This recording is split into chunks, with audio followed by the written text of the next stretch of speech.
Hello friend, good morning.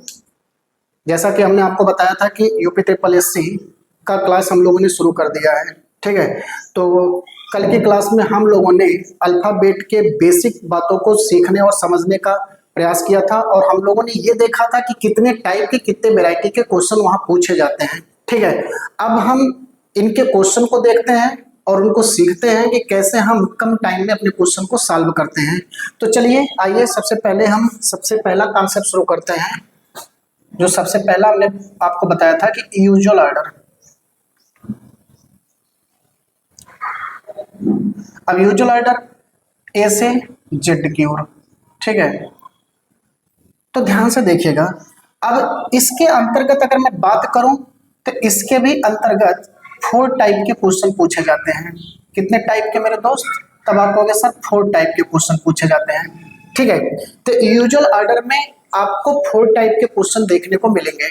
अगर ये चारों टाइप के क्वेश्चन आप बहुत अच्छे से समझ ले रहे हैं, सीख ले रहे हैं, तो फिर पूरे के पूरे अल्फाबेट को बहुत आसानी से आप सॉल्व कर सकते हो, क्योंकि यही जो 4 टाइप हम पढ़ाएंगे आपको, वो आगे जितने भी वैरायटी के क्वेश्चन हम पढ़ेंगे हर जगह ये आपका अप्लाई होगा। ठीक है, सब मतलब ये चारों टाइप हर जगह हर क्वेश्चन में कहीं ना कहीं आपको जरूर देखने को मिल जाएगा। ठीक है, तो चलिए सबसे पहले हम एक एक टाइप को क्लियर करते हैं। तो यूजुअल ऑर्डर में टोटल 4 टाइप हमें पढ़ना है। तो सबसे पहले टाइप को आज हम क्लियर करने चल रहे हैं। तो टाइप फर्स्ट, सभी लोग ध्यान से देखिएगा। अब टाइप फर्स्ट में अगर हम क्वेश्चन की बात करें तो आप देखेंगे तो क्वेश्चन इस प्रकार से पूछ लेता है कि अंग्रेजी वर्णमाला में बाएं से सातवें अक्षर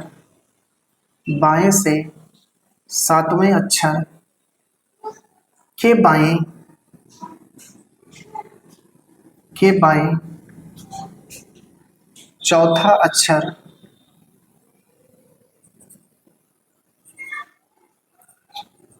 कौन सा होगा। ठीक है, चौथा अक्षर कौन सा होगा। आप जाके अगर बुक उठाकर देखेंगे तो आपको इस टाइप के क्वेश्चन अल्फाबेट में देखने को मिल जाएंगे। ठीक है, तो देखो भाई, मैक्सिमम बच्चे क्या करते हैं, इसको पहले ए से जेड लिखते हैं और फिर उनका ग्राफ प्लॉट करते हैं, फिर ग्राफ प्लॉट करके तब अपने क्वेश्चन का आंसर करते हैं।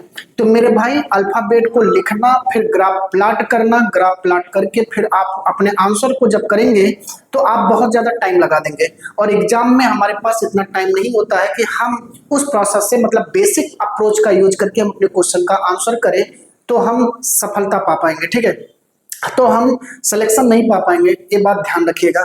तो हमें करना क्या है, हमें एक छोटा सा ट्रिक सीखना है, एक छोटा सा अप्रोच सीखना है, जिससे हम अपने समय को क्या कर सकते हैं, सेव कर सकते हैं और बिना कोई अल्फाबेट लिखे हम अपने क्वेश्चन को सॉल्व कर सकते हैं। तो मेरे भाई मेरे दोस्त जरा ध्यान से समझिएगा। अगर क्वेश्चन में लेफ्ट और राइट का पेयर दिखे तो ये ध्यान रखना, इनको जोड़ देना। ठीक है, अगर राइट लेफ्ट का पेयर दिखे तब भी आप इनको क्या करेंगे, जोड़ देंगे। लेकिन अगर आपको पेयर लेफ्ट और लेफ्ट का दिखे तो आप इनको माइनस कर देना। अगर पेयर आपको राइट और राइट का दिखे तब भी आप इनको क्या करना, माइनस कर देना। कहने का मतलब हम ये कह सकते हैं कि अगर अपोजिट है तो प्लस किया जाएगा, अगर सेम है तो हम क्या कर देंगे, माइनस कर देंगे। क्या इतनी मेरी बातें आई समझ में? अगर अपोजिट है तो हमें प्लस करना होगा, अगर सेम है तो हमें माइनस करना होगा। ये चीज अपने दिमाग में सेट कर लो। अब आपके दिमाग में ये क्वेश्चन बन रहा होगा कि सर हम ये प्लस और माइनस तो कर देंगे, लेकिन हमें आंसर किसके साथ करना होगा। तो मेरे भाई मेरे दोस्त जरा ध्यान से समझिएगा, ध्यान से सुनिएगा। अब आप जब इस पेयर को सॉल्व करेंगे तो आप हमेशा पहले वाले के साथ आंसर करेंगे, हमेशा पहले वाले के साथ आंसर करेंगे। मेरी बातें आई समझ में? जो भी प्लस और जो भी माइनस करने के बाद रिजल्ट आएगा उसका आंसर हमेशा जो पहले होगा उसी के साथ करिएगा। क्या इतनी मेरी बातें आ गई समझ में? ठीक है, अगर यहां तक की बातें आपको समझ में आ गई तो आइए अब हम इस क्वेश्चन को इस मेथड से सॉल्व करते हैं और देखते हैं कितना कम टाइम लगता है। तो अब जरा ध्यान से देखिएगा, क्वेश्चन क्या कर रहा है? क्वेश्चन ये कर रहा है कि अंग्रेजी वर्णमाला में बाएं से सातवें, बाएं से सातवें, बाएं बोले तो लेफ्ट, कितना 7, तो लिखने का तरीका आप यही रखिएगा, लेफ्ट से 7 मैंने लिख दिया। अब कह रहा है बाएं से सातवें अक्षर के बाएं, फिर से देखो बाएं बोल रहा है, बाएं से चौथा बोल रहा है, मतलब लेफ्ट से 4। ठीक है, तो अब इसके आगे और कुछ नहीं बोल रहा है, तो ये आप देखेंगे आपका एक ही पेयर बना, लेकिन ये जो आपका पेयर बन रहा है ये पेयर आप देखोगे तो सेम डायरेक्शन का है, मतलब लेफ्ट टू लेफ्ट का है। और अभी अभी मैंने आपको बताया कि लेफ्ट टू लेफ्ट के केस में क्या होता है? माइनस होता है। तो अब आप क्या करोगे? अब आप 7 से 4 को माइनस कर दोगे, और जब 7 से 4 को माइनस करोगे तो आपका आएगा 3।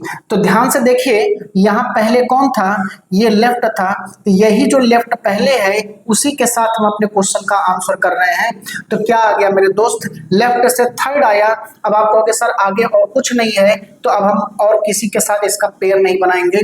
तो लेफ्ट से तीसरा नंबर किस लेटर का होता है? तब आप कहोगे सर सी का होता है। ये देखिए, बिना कोई अल्फाबेट लिखे सेकंडों में आपका क्वेश्चन का आंसर आपके सामने आ गया। ठीक है, तो हम इसी ट्रिक का यूज करेंगे, इसी कॉन्सेप्ट का यूज करेंगे और अपने क्वेश्चन का आंसर विद इन सेकंड आप अपने सामने पाएंगे। ठीक है, कोई भी अल्फाबेट लिखने की जरूरत नहीं होगा। क्या मेरी बातें आप लोगों को समझ में आ गया?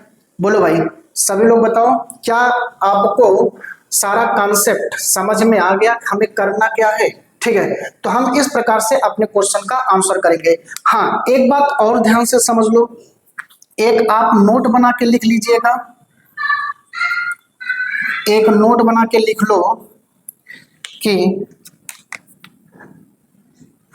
फाइनल आंसर, फाइनल आंसर हमेशा हमेशा लेफ्ट में आना चाहिए।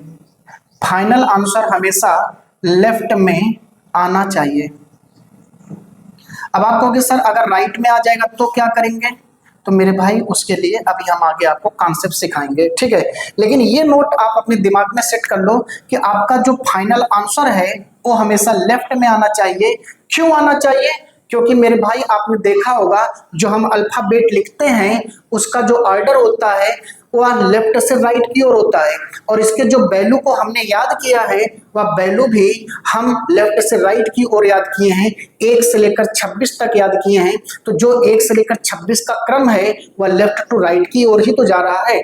तो इसलिए जो भी हम इनके वैल्यू को याद कर रहे हैं वह लेफ्ट से याद कर रहे हैं, तो इसलिए आपका फाइनल आंसर हमेशा और हमेशा किस में आना चाहिए? लेफ्ट में आना चाहिए। जैसे ये देखो, ये आपका फाइनल आंसर लेफ्ट में आया है, यही आपका फाइनल आंसर है, क्योंकि इसके आगे अब इनका कोई पेयर नहीं पॉसिबल है। ठीक है, तो यही आपका फाइनल आंसर है, और ये फाइनल आंसर हमेशा लेफ्ट में आना चाहिए। अगर गलती से कभी राइट में आए तो हम क्या करेंगे उसको अभी हम अगले टाइप में सीखेंगे, लेकिन अभी बस केवल इतनी बात अपने दिमाग में सेट कर लो कि फाइनल आंसर हमेशा आपका लेफ्ट में आना चाहिए। क्या मेरी बातें आ गई सबको समझ में? अगर आ गया समझ में तो चलिए अभी हम एक क्वेश्चन आपको और देने का प्रयास करते हैं। आप लोग सबसे पहले स्वयं सॉल्व करने का प्रयास करिएगा। ठीक है, और फिर अगर नहीं आएगा आंसर तो फिर हम आपको बता दे रहे हैं, आप सॉल्यूशन देख लीजिएगा।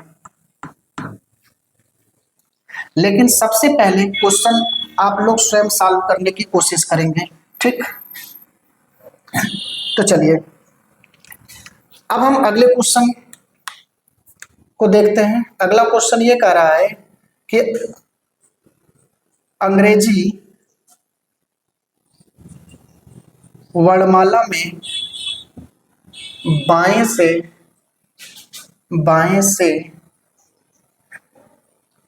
छठे अक्षर, बाएं से छठे अक्षर के दाएं सातवें अक्षर के बाएं बाएं 10वां अक्षर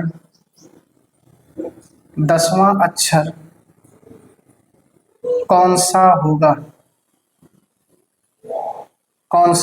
होगा? ठीक है।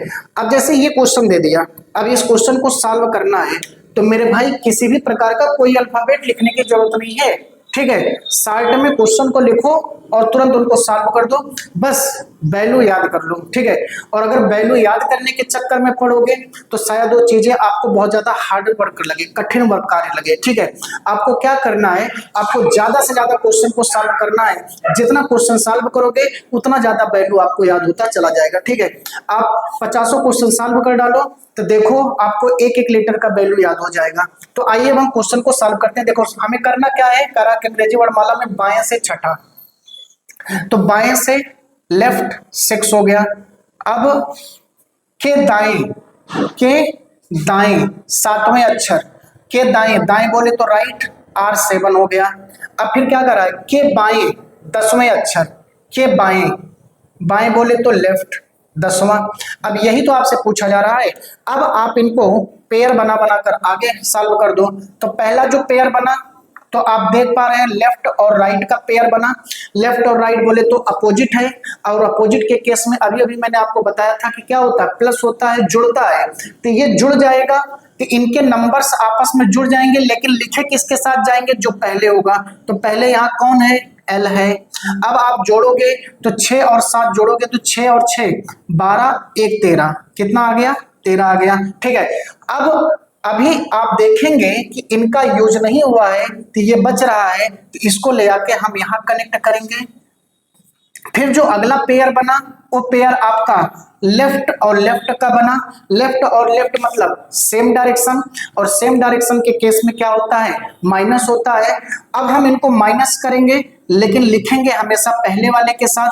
तो पहले वाले के साथ हम यहाँ लिख दे रहे हैं। तो 13 से जब हम 10 को माइनस करेंगे तो कितना आएगा, L3 आएगा। ठीक है, अब आप कहोगे सर अब किसी के साथ इनका और पेयर नहीं बनेगा, तो यही हमारा क्या हो गया, यही हमारा फाइनल आंसर हो गया। मेरे भाई अभी मैंने आपको बताया कि फाइनल आंसर आपका किस में आना चाहिए, लेफ्ट में आना चाहिए, और आया किस में है, तब आप कहोगे सर लेफ्ट में आया भी है, तो इसका मतलब है कि अब यहाँ कोई अभी प्रॉब्लम नहीं होने वाला है। तो आप कहोगे सर लेफ्ट से जो तीसरा होता है वो C होता है। ठीक है, तो ये है हमारा आंसर। ठीक है, तो हम उम्मीद करते हैं कि टाइप फर्स्ट आपको बहुत अच्छे से समझ में आ गया होगा। अब इस टाइप के क्वेश्चन को आप बुक से ढूंढिएगा और सॉल्व करिएगा। तो आज के लिए बस हम इतना ही रख रहे हैं। Okay, thank you, bye bye.